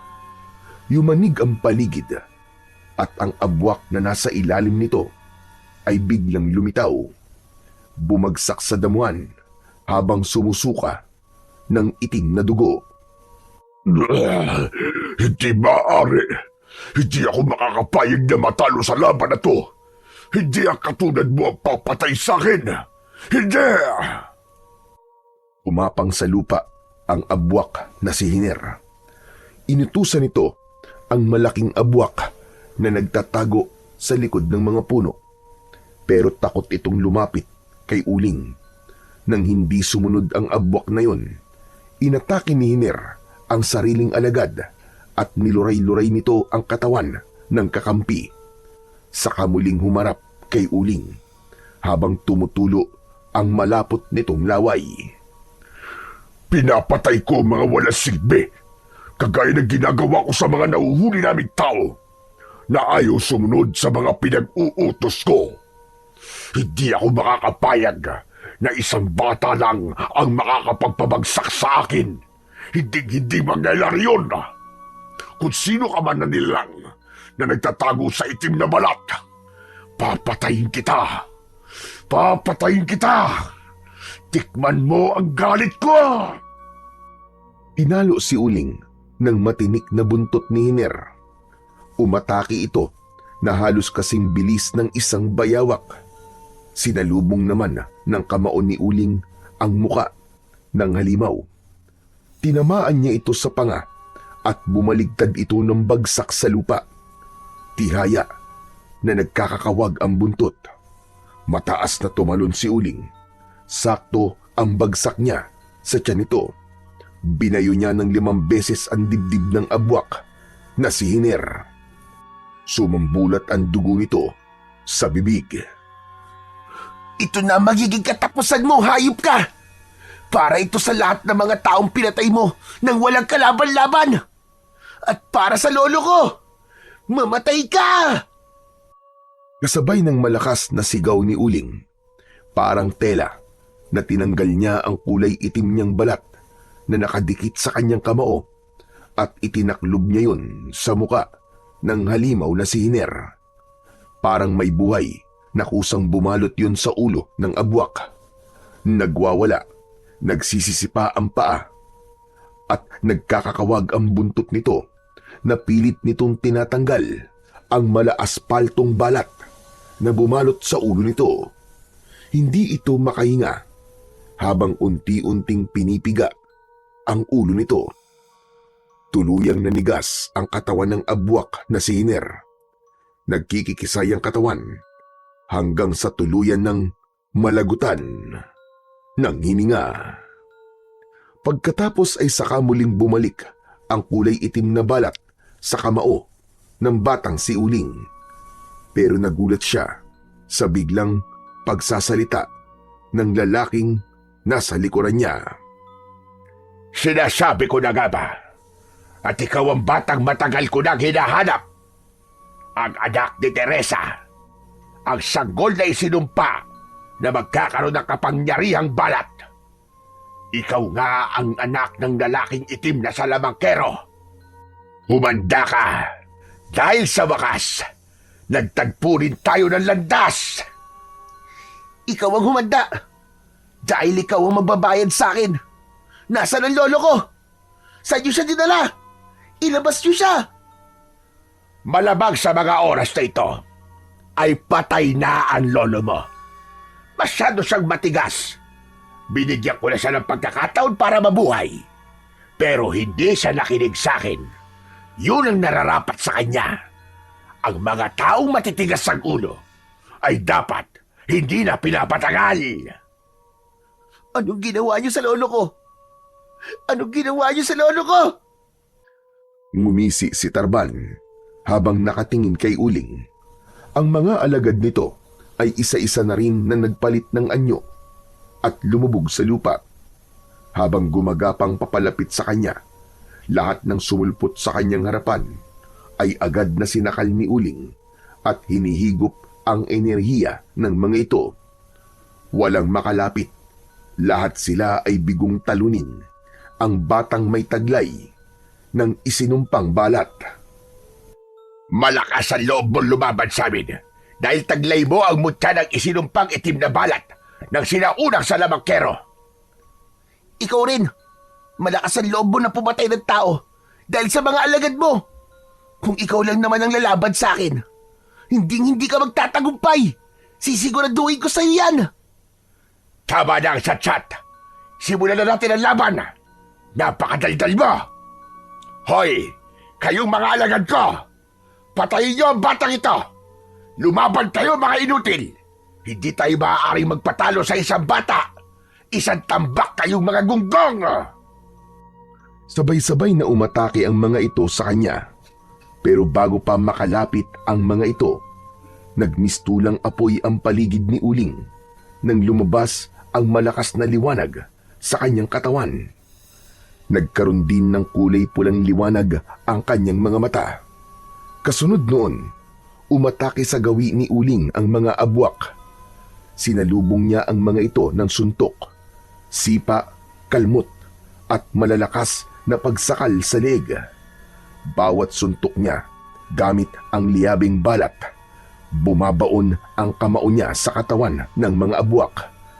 Bumulwak ang dugo ng mga ito habang nagkikikisay at bumubula ang bibig.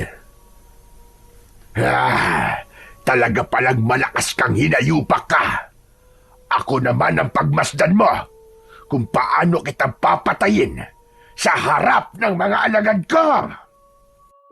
Unti-unting nagbago ang anyo ni Pinunong Tarban. Mas malaki at mas malakas na abwak. Parang ipo-ipong lumubog ito sa lupa at iniikutan ang nakatayong si Uling. Bawat sulpot ni Pinunong Tarban mula sa ilalim ng lupa ay tumatama ang suntok nito sa kanyang muka. Sa unang pagkakataon, pasadsad siyang bumagsak sa lupa. Muling lumitaw naman ang abwak na si Tarban. Alam mo bang, ako ang pumatay sa nanay mo si Teresa. Sinaktan niya ang damdamin ng kapatid ko. Ang babaeng unang asawa ng tatay mong manloloko. Nagbaliw ang kapatid ko si Leia dahil yun ang kapalit ng isumpa ka niya sa tiyan ng nanay mo. At ang pagiging dugong itim na salamangkero ng tatay mo ang naging dahilan kung bakit sa'yo napunta ang mutya ng isinumpang itim na balat ng sinaunang salamangkero. At ngayon na nakaharap na kita, hindi ako makakapayag na hindi ka mamamatay sa mga kamay ko! Wala akong kasalanan sa pagkakamali ng mga magulang ko sa kapatid mo. Ang tanging naging kasalanan ko lang ay ang isilang ako sa mundong to. Huwag mo akong pagbayarin sa kasalanan na hindi ko ginawa. Habang nagsasalita, ay dahan-dahan na tumayo si Uling. Pinagmasdan niya ang malaking abwak na nasa harapan niya. Nakita niya ang mga alagad nito na nakatayo sa paligid niya. Wala na. Tapos na ang paghahari mo, Tarban. Dinala mo kami rito sa baryong punong-puno ng mga aswang na abwak. Aalis ako sa lugar na to na sinisiguro kong wala ni isa sa inyo ang matitirang buhay sa baryong to. Kahit magsanib puwersa pa kayong lahat, hindi ko kayo aatrasan. Habang nag-uusap sina Tarban at Uling, dumating si Lolo Santi. Putikan ang damit nito at nasa likod ng matanda ang mga babaeng unang nailigtas ni Uling. Tinulungan ng mga ito si Lolo Santi na makaahon sa balon at halos lahat ng mga kasama nito ay may mga dalang sandata.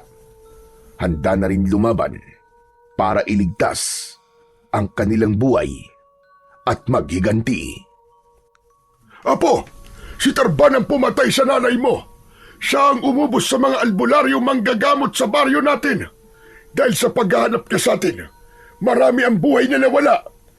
Kaya apo, bigyan mo ng katarungan ang lahat ng mga taong nagbuwis ng buhay para sa'yo. Patayin mo ang lahat ng mga abwak na yan. Sa pagkakataong yun, ay bumalot na ang pinakamalakas na kapangyarihan ni Uling sa buo niyang katawan, kasabay ng pagsugod niya kay Tarban. Nagsalubong sa gitna ang dalawang panig. Bawat sunggab at pag-atake ng mga abwak sa matanda ay namamatay ito sa pamamagitan ng saksak ng mga babaeng may dala ng sibat. Habang si Uling naman ay kaharap ang pinunong si Tarban. Nagpambuno ang dalawa, lakas sa lakas, tapang sa tapang. Sa huli, pareho silang sugatan. Lumubog sa lupa ang lahat ng abwak at sabay-sabay na gumapang papunta sa kinaroroonan ng batang si Uling. Ubod lakas na inipon ni Uling ang puwersa sa kanyang kamao at isinuntok yun sa lupa. Yumanig ang paligid. Sabay-sabay na nabungkal ang lupa. Inuluwa ang mga abwak habang sumusuka ng dugo at nagkikisay ang katawan. Nilapitan ni Uling ang nakahigang si Tarban. Ito ang sinasabi kong karma na maniningil sa iyong kasamaan. Kailanman, hindi maaaring bayaran ni Pedro ang utang ni Juan. Yan ang tatandaan mo. Wala akong kasalanan sa iyo. Kaya wala akong dapat na pagbayaran sa iyo. Ipinag-ihiganti ko lang ang nangyari sa kapatid ko. At marahil hanggang ngayon, nagdurusa pa rin ang tatay mo sa sumpang ibinigay ng kapatid ko. Natitiyak ko na naghihirap siya sa matinding parusa. Nararapat lang na hindi mabuo ang pamilya mo dahil sinira ng nanay mo ang pamilya ng kapatid ko. Walang kasalanan ng nanay ko. Dahil nagmahal lang siya ng maling tao na kagaya ng tatay ko. Kanino ka ba naghihiganti? Sa akin ba? Wala akong naging kasalanan. Biktima lang kami ng nanay ko. Ng tatay kong walang kwenta. Pero ang ginawa mong pagpatay sa nanay ko, yun ay isang bagay na dapat kong sigilid sa'yo. Walang kapatawaran ang ginawa mo sa kanya. Ang dapat sa'yo na demonyo ka, mamatay at tagtarin ng pinong-pino. Yumuko si Uling. Hinawakan niya ang leeg ng pinuno ng mga abwak na si Tarban. Mula sa kanyang bibig, kitang-kita na hinihigop ni Uling ang kulay itim na kapangyarihan ni Tarban. Natuyo ang katawan nito hanggang sa bumalik sa dati nitong anyo bilang isang tao. Ang iba naman na abwak ay bumagsak sa lupa, nasunog at namatay hanggang sa tinangay ng hangin ang abo. Sa kanilang pinuno pala nakasalalay ang buhay ng mga ito, kaya ganun na lamang ang pagprotekta ni Hiner sa pinunong si Tarban. Kaya nang maging abo ang katawan ni Tarban, sumabog din ang katawan ng mga alagad nito. Hanggang sa maging abo ang lahat, naluluwa na lumapit kay Uling si Lolo Santi. Yakap ng mahigpit ang apo. Hindi siya makapaniwalang mauubos ni Uling ang lahi ng mga abwak sa kuta ng mga ito. Diyos ko po, Apo! Nagawa mo! Natalo mo ang mga abwak sa buong paryo! Nailigtas mo pa ang iba pang mga biyag! Totoo nga ang sinabi ng anak ko si Teresa. Kapag pagmamahal at kabutihan ang itinanim sa batang isinumpa ng kadiliman, mananaig at mananaig pa rin sa puso niya ang kabutihan. Lolo, maraming salamat po at buhay po kayo. Lolo, napahamak po kayo. Baka hindi niyo po nakita ang tagumpay ko to. Nabigyan ko na po ng hustisya ang pagkamatay po ni nanay. Nagtagumpay po ako, Lolo. Nagtagumpay po tayong lahat. Nagyakap ang maglolo habang may ngiti sa kanilang mga labi.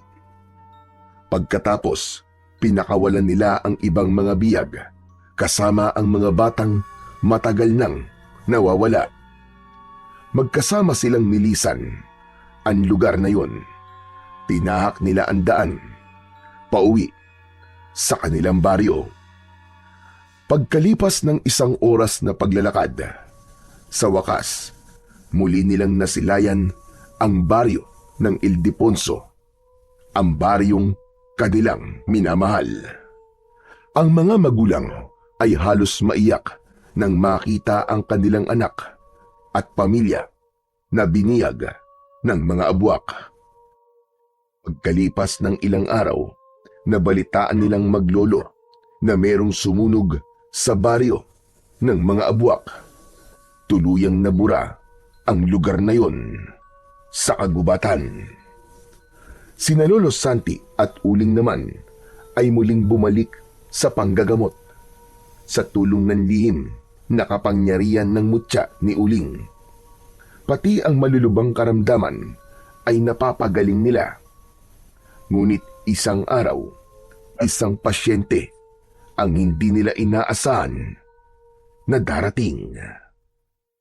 Maaari ba ako magpagamot? Natigilan si Lolo Santi nang marinig ang pamilyar na boses ng isang lalaki, habang si Uling naman ay abala sa pagdidikdik ng dahon ng bayabas sa lusong para itapal sa sugat ng mga pasyente nila sa araw na yon. Tatay Santi, pwede po ba ako magpagamot? 10 taon na ako naghihirap sa bukol na tumutubo sa katawan ko. Hirap na po ako eh. Tulungan niyo po ako, tatay. Tulungan niyo po ako. Hindi kagad nakapagsalita ang matandang manggagamot na si Lolo Santi. Nakatingin lang siya sa lalaking bagong dating. Payat na payat ito at nanginginig ang katawan. Bumakas ang pag-aalala sa muka ni Lolo Santi. Dahil ang lalaking yun ay si Kitan, ang lalaking nanloko sa kanyang anak. Pero mas nanaig ang awa niya para rito. Sige, maupo ka sa tabi ko. Ipapahanda ko lang ang mga gamot.